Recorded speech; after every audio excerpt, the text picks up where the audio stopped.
साथियों, जैसा आप अपनी स्क्रीन पर देख पा रहे हो, अगला जो हमारा टॉपिक है वो है घनाभ का पृष्ठीय क्षेत्रफल एवं आयतन। सबसे पहले मैं आपको घन और घनाभ के अंदर अंतर समझा दूं। घनाभ के जितने 6 फलक होते हैं वो 6 के 6 फलक आयताकार होते हैं हमारे, जबकि घन के जो 6 फलक होंगे वो सब हमारे वर्गाकार होंगे। इसलिए आपने उनके जो क्षेत्रफल ज्ञात करने के सूत्र में भी मैंने आपका इसका जिक्र किया था। लेकिन फिलहाल हम आपके जो स्क्रीन पे आप देख पा रहे हो वो A B C D A dash B dash D dash C dash, ये जो जैसा कि आप अपनी स्क्रीन पर देख पा रहे हो, आज का हमारा जो मुख्य टॉपिक है वो है पृष्ठीय क्षेत्रफल एवं आयतन। जैसा कि मैं पूर्व में जिक्र कर चुका हूँ, स्क्रीन पे हमने घन और घनाभ से संबंधित उत्क्षेप पृष्ठीय क्षेत्रफल एवं उसका आयतन ये ज्ञात करने के लिए हमने सिर्फ सूत्रों का यहाँ पर परिचय दिया है कि आप उन सूत्रों से परिचित हो जाएं ताकि परीक्षा के अंदर आप इनका प्रयोग आसानी से कर सकें। जैसा आप अपनी चित्र में देख पा रहे हो, सबसे पहले हम लेंगे घन। घन का संपूर्ण पृष्ठीय क्षेत्रफल यानी घन की आकृति आपके सामने ये बड़ी दर्शाई हुई है। ये घन है हमारा, यानी जिसमें 6 के 6 फलक है वो सब हमारे वर्गाकार होंगे। एक वर्ग का क्षेत्रफल ज्ञात करने का सूत्र हमारे भुजा गुणा भुजा होता है। इसलिए अगर आप घन का संपूर्ण पृष्ठीय क्षेत्रफल ज्ञात करना चाहेंगे तो वह 6 गुणा भुजा स्क्वायर, जो कि आपको यहां दिखाई दे रहा है, ये जो L लिखा हुआ है ये भुजा है, यानी भुजा गुणा भुजा, और ऐसे हमारे 6 फलक है इसलिए इसको 6 से गुणा कर दिया। तब हमारा पूरा जो क्षेत्रफल का सूत्र है वो बन गया 6 गुणा भुजा स्क्वायर या 6 गुणा L स्क्वायर। ये घन का संपूर्ण पृष्ठीय क्षेत्रफल, यानी अगर इसके 6 के 6 पृष्ठों का क्षेत्रफल हमको ज्ञात करना है तो ये सूत्र आपको लगाना है। नेक्स्ट, अगर हमको घन की 4 दीवारों का क्षेत्रफल अगर पूछे तो निश्चित रूप से उसमें 4 फलक वर्गाकार हैं, तो 4 गुणा भुजा स्क्वायर यानी 4 L स्क्वायर। ये विशेष रूप से हमारे घरों के अंदर सफेदी करना, कलर करना, प्लास्टर करना, उसका खर्चा कितना आएगा, उससे संबंधित जितने भी हमारे सवाल होते हैं उन सवालों को लेकर के हम इस प्रकार के प्रश्न आपके किताब के अंदर पूछे जाते हैं। तो उसका सूत्र अगर आपको घन से संबंधित 4 दीवारों का क्षेत्रफल ज्ञात करना है तो 4 गुणा भुजा स्क्वायर होगा। अगर घन का आयतन आपको ज्ञात करना है, यानी इस घनाकार आकृति के अंदर आप कितनी वस्तुएं रख सकते हैं या कितना ये स्पेस घेरेगी, ये स्थान कितना लेगी, उसको अगर आपको ज्ञात करना है तो आपको आयतन ज्ञात करना पड़ेगा। और वो आयतन का सूत्र आप देख पा रहे हो, ये बड़ा घन का आयतन बराबर L क्यूब, यानी भुजा गुणा भुजा गुणा भुजा। और अगर आप घन का एक विकर्ण ज्ञात करना चाहते हो तो आपके समक्ष जो चित्र में सूत्र लिखा हुआ है √3 गुणा भुजा। तो ये तो हमारी घन की बात होगी। अब हम आगे घनाभ से संबंधित जो सूत्र है उसके बारे में आपको बताएंगे। आप पूरे पृष्ठ पर घनाभ का आकृति भी देख पा रहे हो और घनाभ से संबंधित जो सूत्र लिखे हुए हैं वो सबसे पहला सूत्र जो मैंने यहाँ आपको बताने की कोशिश की है वो है कमरे की 4 दीवारों का क्षेत्रफल। कमरे की 4 दीवार 1, 2, 3 और 4, इन 4 दीवारों का अगर आपको क्षेत्रफल ज्ञात करना चाहे तो वो सूत्र हमारा 2 गुणा ऊंचाई कोष्टक के अंदर लंबाई प्लस चौड़ाई। अब आप यहाँ देख पा रहे होंगे कि हमारी इसमें लंबाई कौन सी, ऊंचाई कौन सी है।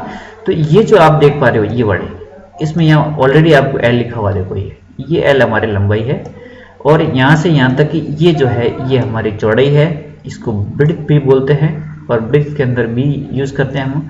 और यहाँ से लगा करके यहाँ तक ये जो B से लगा करके B डैश तक की जो दूरी है ये हमारी ऊंचाई होगी। तो आपको अगर कमरे की 4 दीवारों का क्षेत्रफल ज्ञात करना है तो 2 गुणा ऊंचाई कोष्टक के अंदर लंबाई प्लस चौड़ाई। ध्यान रखना, आप लंबाई में चौड़ाई को जोड़ना है। और संक्षिप्त में आप सूत्र लिखना चाहें तो आपका सूत्र लिखने का जो छोटा तरीका वो ये 2 गुणा कोष्टक के अंदर L plus B into H। आप H को यहाँ आगे भी लिख सकते हो गुणा के रूप में, वो भी चलेगा। नेक्स्ट है हमारा घनाभ का संपूर्ण पृष्ठीय क्षेत्रफल, अर्थात इस 6 फलकों का अगर आपको संपूर्ण पृष्ठीय क्षेत्रफल ज्ञात करना है तो उसका सूत्र 2 गुणा लंबाई गुणा चौड़ाई प्लस चौड़ाई गुणा ऊंचाई प्लस ऊंचाई गुणा लंबाई। और इसी प्रकार के घनाभ के आयतन का सूत्र अगर आप ज्ञात करना चाहते हो तो वो हमारा सूत्र होगा लंबाई गुणा चौड़ाई गुणा ऊंचाई, अर्थात length into breadth into height. हम संक्षिप्त में ये कह सकते हैं घनाभ के आधार का क्षेत्रफल गुणा उसकी ऊंचाई। विभिन्न प्रकार के प्रश्न घनाभ से संबंधित पूछे जाते हैं कि आप घनाभ के 4 दीवारों का कलर करना है, उसकी छत के ऊपर जो सामने की छत है उसको भी अपन को कलर करना है। का पृष्ठीय क्षेत्रफल है आयतन, surface area and volume of cylinder. आप अगला जो आप स्क्रीन पर हमारा जो टॉपिक देख पा रहे हो वो टॉपिक है बेलन का पृष्ठीय क्षेत्रफल है आयतन, surface area and volume of cylinder. आप आकृति में जैसा देख पा रहे हो, ये हमारा जो आकृति लिखी हुई है ये हमारा बेलन है। वैसे बेलन से आप सभी परिचित होंगे, घर पे हमारी माता जी, हमारी बहन रोटी बनाते हुए आपको दिखेगी, लेकिन इसमें सिर्फ फर्क ये है कि हमारे इसमें दोनों जो हाथ से पकड़ने वाले हैंडल है वो नहीं है। तो बीच की जो भी आकृति है उसको आप एज ए बेलन परिभाषित कर सकते हो, उस बेलन को उदाहरण ले सकते हो। तो इस प्रकार की जो आकृतियां होंगी उसका हम क्षेत्रफल कैसे ज्ञात करेंगे? नंबर 1, इनका हम आयतन कैसे ज्ञात करेंगे? नंबर 2, इनके संबंधित जो सूत्र हैं उसके बारे में हम इसके अंदर पढ़ने वाला है। तो आप अपनी स्क्रीन पर जैसा कि देख पा रहे हो, बेलन का वक्र पृष्ठीय क्षेत्रफल। बेलन का वक्र पृष्ठीय क्षेत्रफल से मेरा मतलब है कि सिर्फ ये जो गोलाई वाला भाग है, इसमें ऊपर वाले 2 वृत्ताकार भाग दोनों को अगर आप खुला छोड़ दें तो जो गोलाई वाला पूरा भाग है उसको हम वक्र पृष्ठीय क्षेत्रफल के अंदर काउंट करेंगे, और उसका जो सूत्र है वो है 2πRh, अर्थात 2 गुणा पाई का मान जो कि निश्चित होता है हमारे, पाई का मान 22/7 आपने कई बार पढ़ा है, कई बार देखा है। इसका निश्चित जो मान होता है वो होता है 22/7। तो पाई की जगह जहां भी हमको क्षेत्रफल ज्ञात करना पड़ेगा और उसमें पाई का मान आएगा तो हम उसकी जगह 22/7 लेंगे। आर का मतलब हमारी त्रिज्या है, और ये त्रिज्या आप यहाँ चित्र में देख पा रहे हो, यहाँ से लगा करके यहाँ तक, केंद्र से लगा करके यहाँ तक की जो दूरी है हमारी, ये हमारी त्रिज्या है। ऊंचाई जो आपके लिखी हुई है, यहाँ से केंद्र से लगा करके ठेठ यहाँ तक नीचे सीधी जो दूरी है लंबवत, ये हमारी इसकी ऊंचाई काउंट होगी। तो आपको 2 गुणा पाई गुणा आर गुणा एच, ये जब आप ज्ञात करोगे तो आपके समक्ष बेलन का वक्र पृष्ठीय क्षेत्रफल आएगा।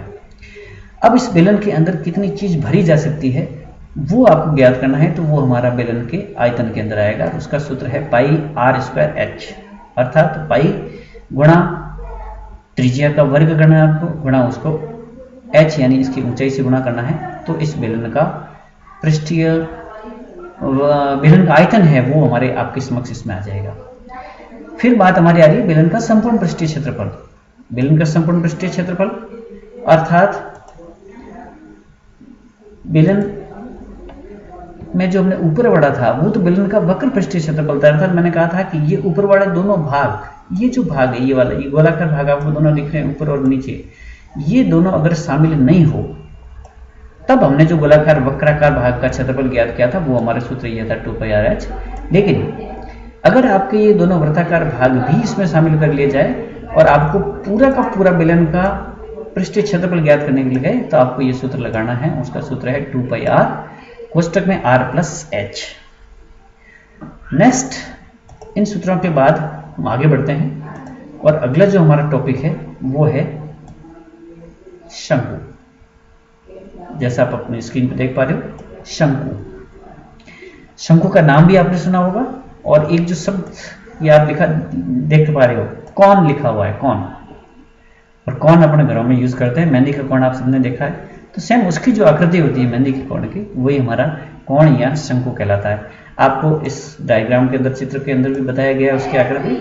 इसमें मैं आपको सबसे पहले परिचित करा दूं इसमें कौन कौन से अंग होते हैं। ये जो भाग है यहाँ से लगा करके, ये यहाँ से लगा करके यहाँ तक, ये हमारी त्रिज्या है होगी इस शंकु की।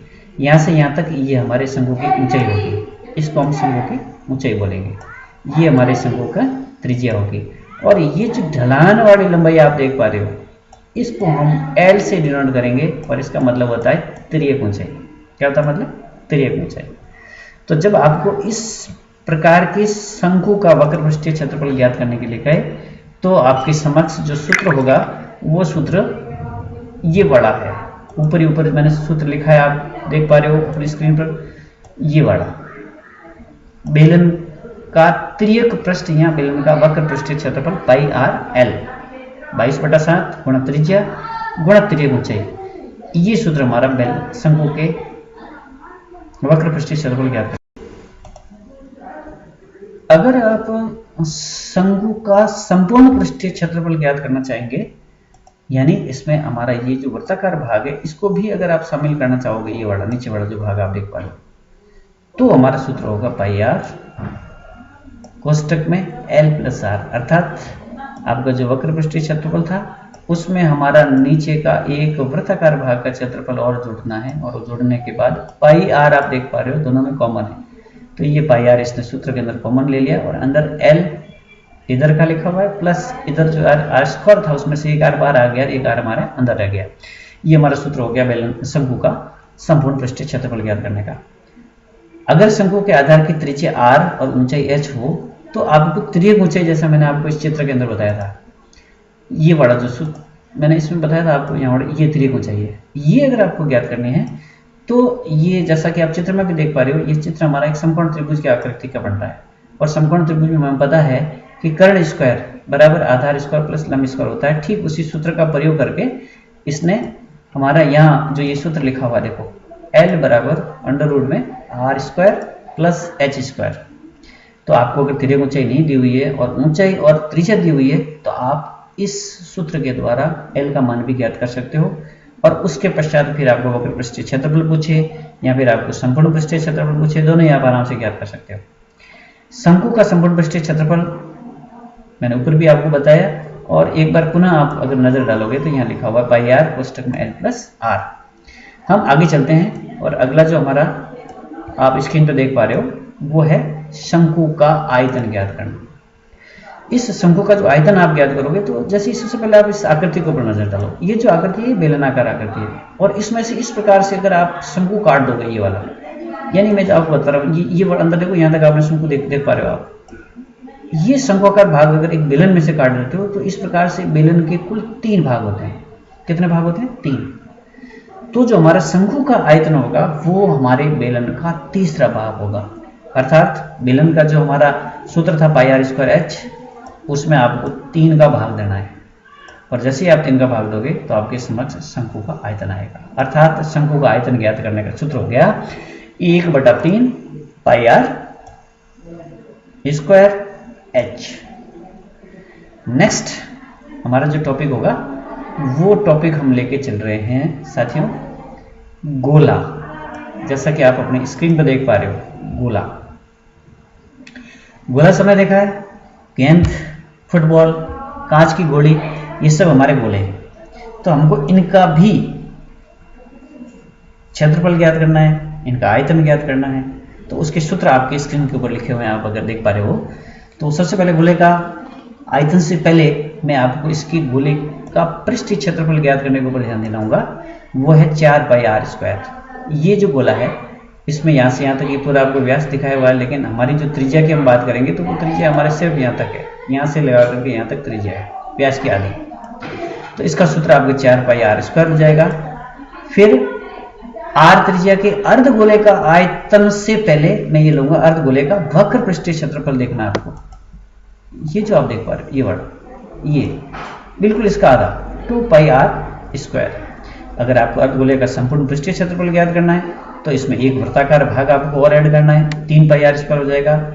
और फिर अगर आपको इस गोले का आयतन ज्ञात करना है तब आप ऊपर देख पा रहे हो ये सूत्र है, यानी गोला जो कांच की गोली है तो उसमें कांच कितना लगा हुआ है, अगर धातु का गोला हमारे पास में है तो उसमें धातु कितनी लगी हुई है, ये हमको बताना है। तो उसके लिए आपको आयतन ज्ञात करना पड़ेगा।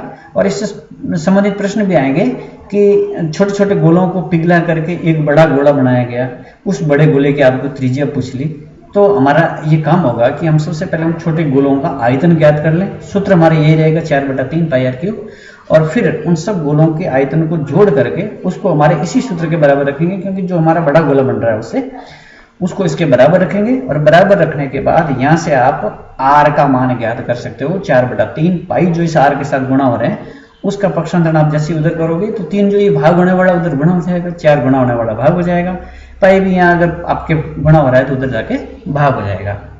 तो ये 4/3 पाई आर क्यूब हमारा गोले का आयतन ज्ञात करने का सूत्र हो गया। चलते हैं हम नेक्स्ट, अर्ध गोले का आयतन, यानी अगर आधा गोला हमारा है तो उसका आयतन ज्ञात करने का सूत्र आपके समक्ष आप देख पा रहे हो, 2/3 पाई आर क्यूब।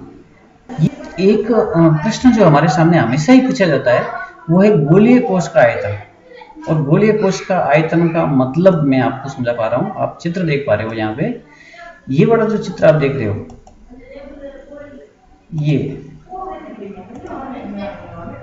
ये आप चित्र देख पा रहे हो, इस चित्र के अंदर आपको गोलीय कोश अर्थात गोले के अंदर अगर कोई गोला बना हुआ है हमारे, तो उसका आयतन आप कैसे ज्ञात करोगे? तो उसके लिए उसका आयतन का सूत्र भी आपके समक्ष लिखा हुआ, गोलीय कोश का आयतन ज्ञात करना 4/3 पाई कोष्ठक के अंदर आर क्यूब 1, अर्थात इसकी त्रिज्या हमारे यहाँ से लगाकर यहाँ तक माइनस आर क्यूब 2, ये त्रिज्या हमारे यहाँ से लगा करके यहाँ तक 12 वाले कोष्ठक की त्रिज्या है। इसको इसमें से घटा दोगे और फिर इनका अगर आप सरलीकरण करोगे तो आपके समक्ष गोलीय कोश का आयतन भी आ जाएगा। ठीक, आप अगर इस गोलीय कोश का क्षेत्रफल ज्ञात करना चाहें तो वो आपके समक्ष ये बड़ा गोलीय कोश का संपूर्ण पृष्ठीय क्षेत्रफल, इसका सूत्र 4 पाई कोष्ठक के अंदर वही r² 1 माइनस r² 2। अब आप r² 1 के अंदर जो r1 है वो आप यहाँ से यहाँ तक की दूरी ले सकते हो, और r2 है वो हमारा, उसकी जो लंबाई है वो आप हमारे यहाँ से यहाँ तक ले सकते हो, ये बड़े यहाँ से लगा करके यहाँ तक। ये हमारा क्षेत्रफल ज्ञात करने का और आयतन ज्ञात करने का सूत्र हो गया। अब हम नेक्स्ट आगे जब चलेंगे तो मैं इन सवालों के ऊपर जो महत्वपूर्ण आपके प्रश्न हैं उन प्रश्नों से संबंधित जितने सूत्र अपने पढ़े हैं वो सूत्र मैंने आपको एक पेज के ऊपर लाने की कोशिश की है कि आप इस एक पेज को देख करके अपना रिवीजन कर सको कि हमने पूरी प्रश्नावली के अंदर क्या क्या पढ़ना है। तो आपको उसमें कमरे के चारों दीवारों का क्षेत्रफल दिख जाएगा, घनाभ का संपूर्ण पृष्ठीय क्षेत्रफल दिख जाएगा, घनाभ का आयतन है, घन की चारों दीवारों का क्षेत्रफल है, घन का आयतन, घन का विकर्ण, बेलन से संबंधित तमाम सूत्र हैं, खोखले बेलन से संबंधित जो उसका संपूर्ण पृष्ठीय क्षेत्रफल है वो है, खोखले बेलन का आयतन है, शंकु की तरह एक लंबाई है, शंकु का आयतन, इधर आप घनाभ का विकर्ण देख पा रहे हो, घनाभ का संपूर्ण पृष्ठीय क्षेत्रफल, बेलन का संपूर्ण पृष्ठीय क्षेत्रफल, ये सब सूत्र मैंने आपको एक ही जगह महत्वपूर्ण बिंदु के अंदर जैसा हमारी किताब में दिया हुआ था वो मैंने सोचा कि भाई आपको दे दूं ताकि आप उसको एक जगह पे उसका अध्ययन कर सको। नीचे वाले सूत्र जो पीछे रह गए हैं आप उनको भी आप आराम से देख सकते हो। ये तमाम सूत्र हमारे आपके समक्ष हैं, आप चाहो तो इनको वीडियो को आप पॉज करके इन सूत्रों को आप लिख भी सकते हो। आशा करता हूँ मैं कि आप लोगों को ये मेरा वीडियो बहुत ही पसंद आया होगा और मैंने जो एक छोटी सी मेहनत शुरू की है उससे आप लाभान्वित हो सके, यही मेरा उद्देश्य था। आपने ये वीडियो देखा उसके लिए आपका बहुत बहुत धन्यवाद। Thanks for watching this video.